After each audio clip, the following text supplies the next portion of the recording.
பண்ணணும்னு சொல்லிட்டு. அதனால் இங்கே இருக்கிற நண்பர்களுக்கும் நம்ம ஜமாத்தில் இருக்கிற பெரியவர்களுக்கும் எல்லாருக்கும் எங்களோட தமிழக வெற்றி கழகம் மத்திய சென்னை மேற்கு மாவட்டம் சார்பாக எல்லாருக்கும் எங்கள் நன்றியை தெரிவித்துக் கொள்கிறோம்.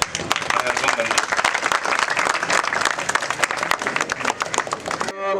آمين آمين. سبحان ربك رب العزة عما يصفون.